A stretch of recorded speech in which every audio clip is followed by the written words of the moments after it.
Swayam Prabha. Digital India. Educated India.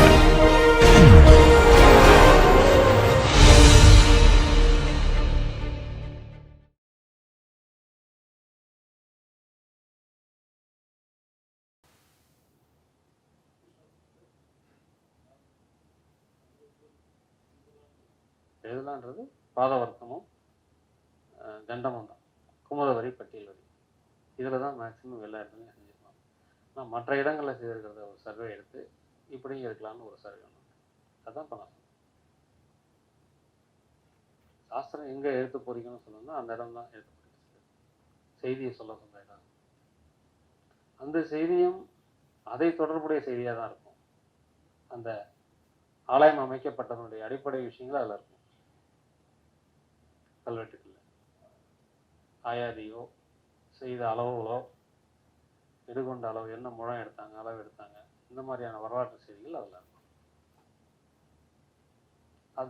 அது அதிகபட்சம் கண்டவரிகளில் தான் அது கொடுக்கப்பட்டிருக்கும்.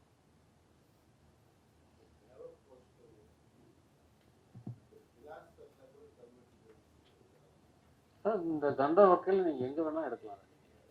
இந்த பாதவர்க்கம் சொன்னீங்களா, இதில் எங்கே உங்கள் செய்தியை நிறைவு பண்ணுறதுக்கு எவ்வளோ இடங்கள் தேவைப்படுதோ நீங்கள் அதை அதில் செஞ்சுட்டுருக்காங்க. கண்டவரின்றதே அதில் சொல்லப்பட்டிருங்க. ஏன்னா மிகுதியான இடவசதி அங்கே தான் கிடைக்குது. மற்ற இடங்களில் மிகுதியான இடவசதி கிடைக்குது. அடுத்து ஜெகதியில் கிடைக்குது. அடுத்தது கீழே கண்டத்தில் கிடைக்குது. இதில் தான் நடக்கும். இது விமானம். இது எத்தனை நிலை விமானம்? நம்ம விமானத்தை நம்ம கடைசியாக விமானம்ன்ற ஒரு வகுப்பு பார்த்தோம் இல்லைங்களா? இல்லை எத்தனை அடுக்கு எத்தனை நிலைகள் இது சொல்ல முடியுமா? ஹவு மெனி டயர்ஸ் கோபுரம்? சாரி, விமானம் 2 டயர், 2 அடுக்கு 2 நிலைகள் கொண்ட ஒரு விமானம். இது 2 நிலைகள் எதுக்காக எடுத்துக்கணும்னாக்கா, இந்த முதல் நிலையில் வரக்கூடிய உறுப்புகள் தான் 3 நிலை 4 நிலை 5 நிலை போனாலும் அதே உறுப்புகள் தான் திரும்பி திரும்பி வந்துட்டு இருக்கும். 2 டயர் 6 நம்பரில் உண்டு. சாஸ்திரம் 4 6 சொல்லியிருக்கு. ஆனால் யாரும் செய்யலை எக்ஸப்ட் திருவண்ணாமலை. திருவண்ணாமலை தான் 6 நிலை ராஜகோபுரம், வல்லாள மகாராஜா கோபுரம் 6 நிலை கோபுரம். 4 நிலைக்கெல்லாம் சாஸ்திரம் சொல்லியிருக்காங்க. ஆனால் எடுக்கிறது எல்லாமே எடுத்து கட்டணம் பூரா எல்லாமே 6 நம்பர் ஒற்றைப்படையில் தான் எல்லாமே செய்துட்டாங்க. இதில் கிடைக்கிற திருவண்ணாமலை மட்டும்தான் வந்து நமக்கு 6 நிலை கிடைக்குது. இன்னும் ஒரு சில இடங்களில் 4 நிலைகள் கிடைக்குது. வரலாறாக தேடும்போது மக்கள் இப்போ இந்த யாழத்துக்கு மேலே இருக்கக்கூடிய முதல் நிலைன்றது இந்த பகுதி. இந்த ஒரு கோபுரம் மாதிரியான ஒரு அமைப்பு கர்ணக்கூடு. இது முதல் நிலை, ஃபர்ஸ்ட் ஸ்டேஜ், ஃபர்ஸ்ட் டயர். அதற்கு மேலே பிரஸ்தரம், அது முதல் நிலைக்கான பிரஸ்தரம். அதற்கு மேலே இருக்கக்கூடியது ஒரு நிலை விமானம். அது கடைசியாக எல்லாமே அந்த விமானம் தான் வந்துடும். எத்தனை அடுக்குகள் செய்தாலுமே மேலே வர்றது ஒரு நிலை விமானம். இது கண்டம் என்ற பகுதி. இதிலிருந்து அந்த ஸ்தூபி கீழ்மட்டம், கலசத்து கீழ்மட்டம் வரக்கூடிய பகுதி வந்து பண்டிகை, மேலே ஸ்தூபி. இது பெருங்கூறுகள். பெருங்கூறுகள்னா மெயின் பார்ட். அதனுடைய உட்பிரிவாக அந்த பக்கம் போகிறோம். பஞ்சரக்கூடு மையத்தில் வர்றது, அதாவது மையசாலைக்கும். இது மையசாலை, இது மையசாலை, இது கர்ணக்கூடு. இடையில் வரக்கூடியது பஞ்சரம். அப்புறம் அதில் பிரஸ்தரத்தில் அதில் சொல்லியிருக்கக்கூடிய அதே உறுப்புகள் தான் இதற்கும். உத்திரம், எழுதகம், கபோதகம், வியாழம். பிரஸ்தரத்தில் நம்ம சொன்ன பாருங்க அதே அமைப்புகள் தான் இங்கே இருக்கு. பிரஸ்தர வரியில் பிரஸ்தர வரி எங்கு வந்தாலும் அதில் உள்ள அங்கங்கள் அவைகள் தான், அது மாறாது. அளவுகளுக்கு ஏற்ப அலங்காரம் மாறுபடும். இல்லைன்னா பிரஸ்தரம் அதே தான், அதில் இருக்க கூறுகள் தான். அதே மாதிரி இந்த கண்டத்தில் இது வேடிகை, ஆசனம் அமர்ந்திருக்கிறதுனால வேடிகை. இது கண்டம். அப்புறம் ஊர்த்துவபத்மம், அதமுகபத்மம், மகாநாசி, 4 நாசிகள் 8 நாசிகள்லாம் நம்ம சொன்னோம் இல்லைங்களா, விமானத்தில் பார்த்தோம் இல்லையா, அந்த மாதிரி நாசிகள். அதற்கு மேலே மகாபத்மம், அது 3 அடுக்குகள் கொண்டது, அது உள்ள 3 அடுக்குகள் கொண்டது. அது அதற்கு மேலே ஸ்தூபி என்று இருக்கக்கூடிய கலசம். இது விமானத்தினுடைய அங்க லட்சணங்கள். புரிய வருதா? படத்தில் காமிச்சிருக்கிறதும் நீங்கள் சாதாரணமாக ஒரு கோபுரத்தில் இருக்கிறதும் ஒத்து வருதான்னு கேட்குறேன். பார்த்துருப்பீங்க இல்லையா, அதனால சொன்னேன். மகாபத்மம். மகானா பெரிய, பெரிய பத்மம், அதுலேருந்து ஆரம்பிக்கும் அந்த. அடுத்தது விமானப்புற உயரம் சார், அங்கலட்சணங்கள். இல்லை கார்னரில் வந்து அதுக்கு பேர் என்ன சொன்னப்போ சொன்னேன், கோடிப்பாலை.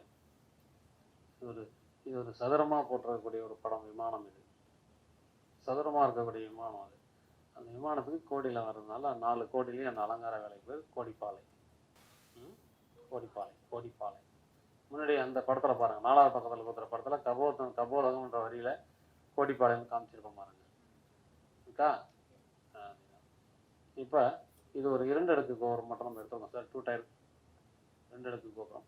ஏன்னா ஒரு முதல் நிலை என்ன வருதோ அது திரும்பி திரும்பி எல்லா நிலைகளுக்கும் ரிப்பீட் ஆகும். அதனால் அது 2 நிலை முதல்ல எடுத்து வச்சு அதில் இருக்கக்கூடிய பிரஸ்தரத்தில் என்ன வரி வர்க்கங்கள் வருதோ அதே வரைக்கும் தான். கம்பு, உத்தரம், எழும், கபோதம், ஏலம் மாதிரி தான். அந்த மேலே கண்டம், அதில் வேதிகை கண்டம், இந்த கண்டம் மட்டும்.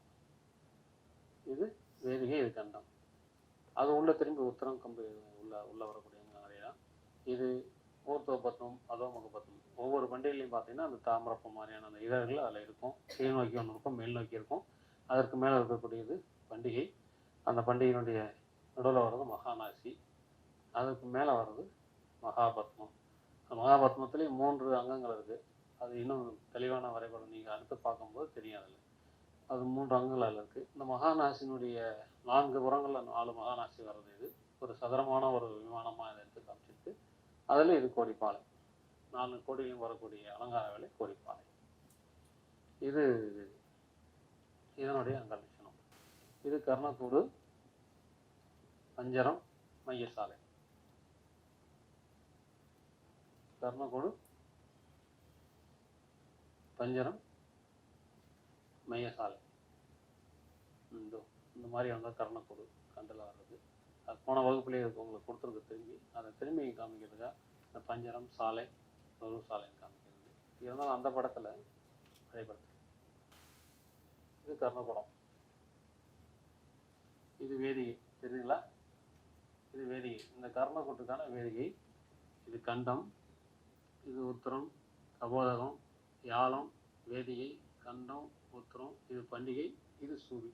இது புரியுதுங்களா? அதே மாதிரி தான் இதில் இருக்கக்கூடிய ஒரே வார்த்தைகள் திரும்பி அந்தந்த அங்கங்கள் எங்கே வருதோ அதை அங்கே பயன்படுத்திக்க வேண்டியதுதான். இதில்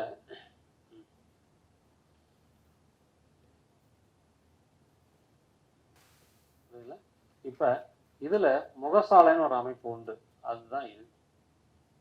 இது முழுவதும் கர்ணக்கூடு, இது முகசாலை. மையத்தில் ஒரு கொஞ்சம் ப்ரொடக்ஷன் பண்ணி வெளியில் காமிக்கிறது, கொஞ்சம் ப்ரொஜெக்ட் பண்ணி வெளியில் காமிக்கிறது. அது ஒரு அலங்கார கூடுதல் வேலை. இதன் மேலே அமையக்கூடியது இது நாசிக்கூடு. இந்த பண்டிகையினுடைய உயரத்துக்கு அமைகிறது நாசி. அந்த படத்தில் இங்கே இருக்குங்களா? இந்த படத்தில் இது நாசி, இது பஞ்சரக்கூடு, இது நாசிக்கூடு. நம்ம விமான லட்சணத்தில் பார்த்தோம் எத்தனை நாசிக்கூடுகள் வரணும், அல்பநாசி வரணும், எத்தனை மகாநாசி வரணும் அப்படின்னு நம்ம விமான லட்சணத்தில் பார்த்தோம். அந்த மாதிரி பார்க்கும்போது இத்தனை வகையான நாசிக்கூடுகள் வந்தால் அதெல்லாம் கணக்கு. ஒரு பக்கத்துக்கு 24 நாசிகள் வரணும்னு சொல்லியிருந்தாங்கன்னா நம்ம கணக்கு பார்க்கணும். இதெல்லாம் வந்தாக்கா நீங்கள் போட்டிருக்க கால்குலேஷன். ஒரு பக்கத்துக்கு 48 வரணும் அப்படின்னா இந்த மாதிரி நாசிகள் 48. அதான் அல்பநாசி. அல்பனா சின்ன நாசி. இப்போ கபோத கொடுக்குற கூடுகள் இதில் நீங்கள் கொஞ்சம் குச்சிங்கிற ஒன்று மார்க்கணும். அவனுக்கு இங்கே இருக்க கூடுகள் இருப்பாங்க. இது கபோத கூடுகள் பேர். கபோதத்தில் வரக்கூடிய கூடுகள் கபோத கூடுகள், கபோதக கூடு. கபோதகத்தில் அந்த கூடுகள் இடம்பெறதுனால கபோதக கூடு. கபோதம் பாட்டு கூடு, நாசி, அல்பநாசி. அல்பநாசி அது பேர் கூடுன்னு நம்ம சொல்கிறது.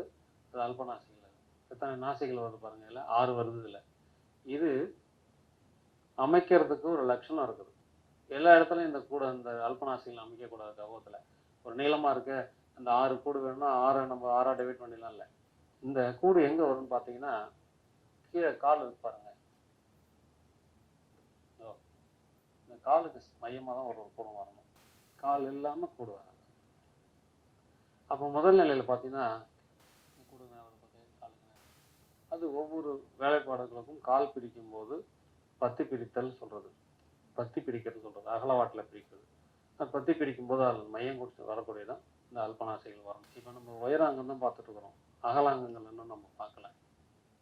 உயரங்கள் முடிச்சுட்டு அகலாங்க பார்க்கும்போது அந்த பத்தி எங்கெங்கே கால் வரணும், எத்தனை கால் வரணும், மேலே வாங்கி. இதில் எத்தனை கால் இருக்குது சார்? 6 கால் பத்தி, 6 கால் பத்தி, 4 கால் பத்தி அப்படின்னு பத்தி பிரிப்பாங்க. அது எந்த ப்ரொபோஷனில் பிரிக்கின்றது நம்ம அகல அங்கலட்சணம் பார்க்கும்போது அதை நம்ம அங்கே பார்க்கணும்.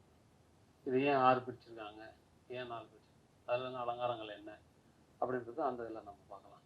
இப்போ இது 6 கால் பத்தி கொண்ட ஒரு கோவில். அதில் என்னென்ன அங்கங்கள் வந்திருக்குன்னு நம்ம அதில் பார்த்துருக்கோம். ஏதாவது சந்தேகங்கள்?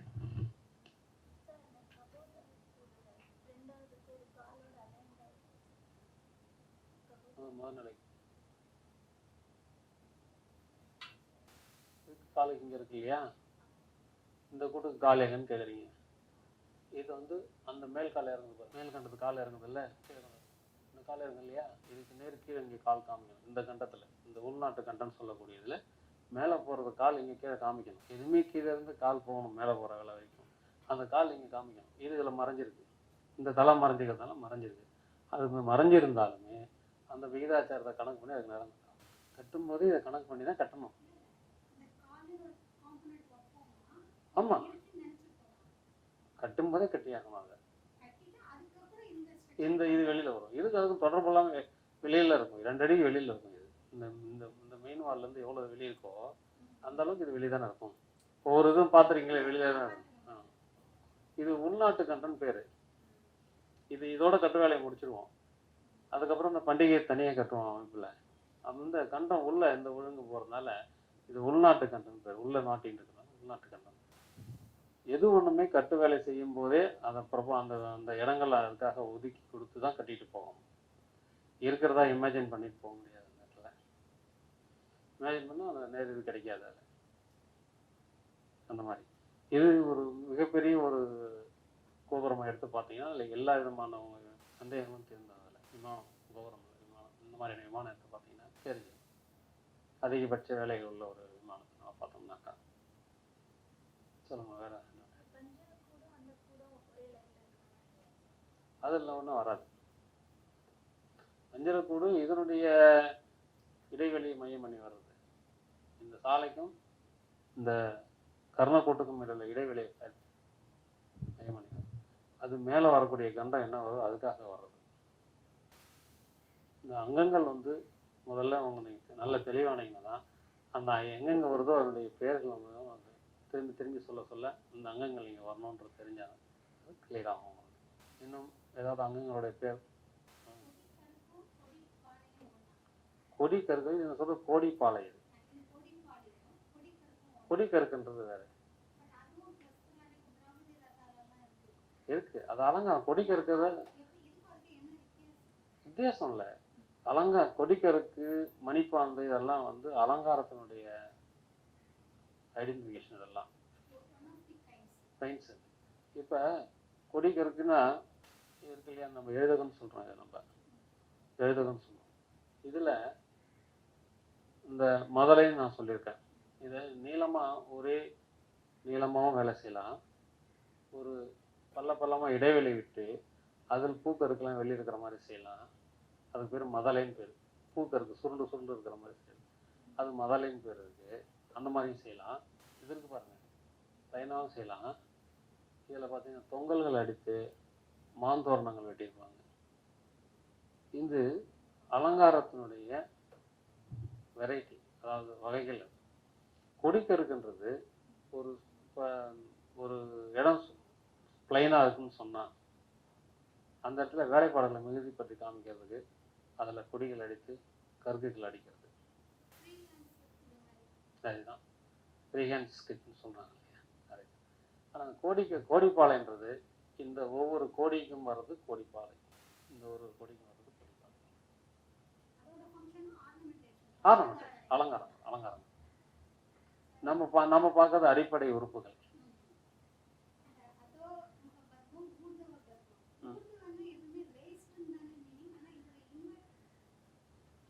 பத்ம மலர் இருந்து இப்படி மலர்றது கீழே வர்றது. ஆமாம், மலர்ந்து கீழே வர்றது. நல்ல அது மலர்ந்து தலைகே நிற்கிறதுனால அது நீ எப்படிதான் எப்படி அதுதான் மலர்ந்து இப்படி விரியுது, மலர்ந்த பிறகுதான் அது கீழே வருது. ஆமா, மலர்ந்தா விரியுறது, அது மேல் நோக்கனால்தான் அது மலர்ந்து விரியுது. அது ஊர் பத்மம்ன்றதே மலர்ந்த பிறகு இருக்கிறது தான் பத்மம். அதுதான் மலர்ந்து விரிஞ்சது. தலைக்கே மலர்ந்திருக்கிறது. ஸ்கெட்ச் இருக்க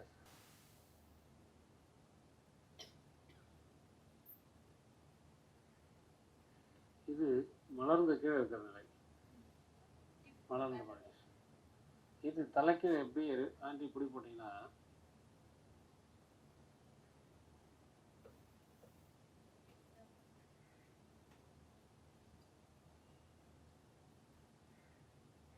இது அதமம், எழுதுகிறதுக்கு எடுத்துக்கலாம், அதமம் பத்மம் எடுத்துக்கலாம். அந்த பார்ட் அங்கே இருக்கணும், அதுதான் வந்து பெயர்.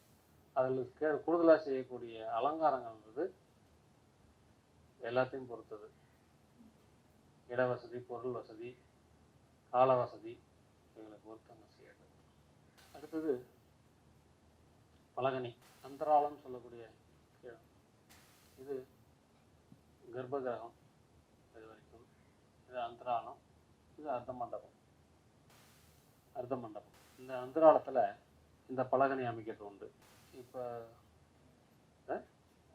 பலகனி, பால்கனி, அதுலேருந்து தான் அது கன்வெர்ஷன் ஆகிடணும். அதுதானே பலகனின்றதான் பால்கனியை கன்வெர்ட் ஆகிடும். இந்த அந்தராளத்தினுடைய அளவுமானம், பிரிவுமானம் வந்து நான் முன்னாடியே சொல்லியிருக்கோம் உங்களுக்கு. மண்டபங்கள் பிரிவுமானம் பண்ணும்போது 5 ஒரு கூறு, 6 ஒரு கூறு, அல்லது 1 முழம், இவ்வாறு ஏதோ ஒரு இடத்த வந்து எடுத்துப்பாங்க. அது பலகனி அந்தராளம். அந்தராளத்தில் அந்த பலகனின்றது வரணும். ஆமாம், சாரளத்தின் ஒரு வகை. ஆனால்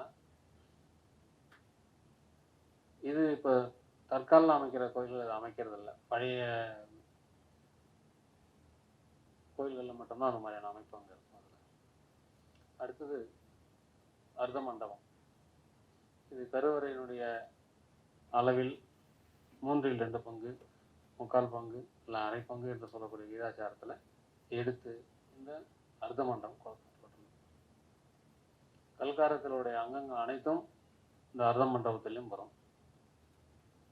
ஒரு சில பழமையான கோயில்களில் பார்த்தீங்கன்னா அந்த அங்கங்கள் முழுமையும் மகா மண்டபத்துக்குமே வந்திருக்கும்.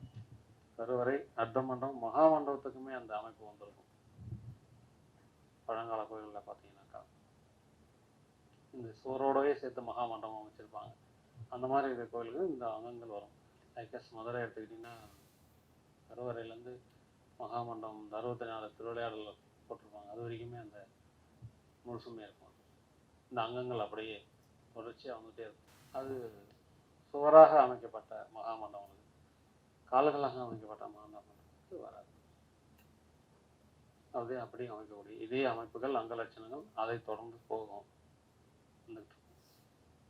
இது அடிப்படையான ஒரு செய்தி. உயர லட்சணத்தில் திருக்கோயிலுக்கு சித்திரவானம் சொல்லக்கூடிய முதல் பிரைமரி ஒர்க்கில் இருந்து மேலே சூரியரையும் உள்ள அங்க லட்சணங்கள், அதில் உள்ள பார்ட்ஸ், அதாவது அங்கங்களுடைய பெயர்கள், அந்த வரிகளுடைய பெயர்கள் எல்லாம் நம்ம உங்களுக்கு இது வரைக்கும் தெளிவாக சொல்லியிருக்கேன்.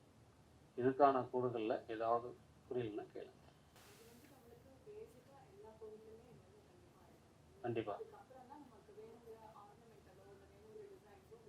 ஆமாம் ஆமாம்.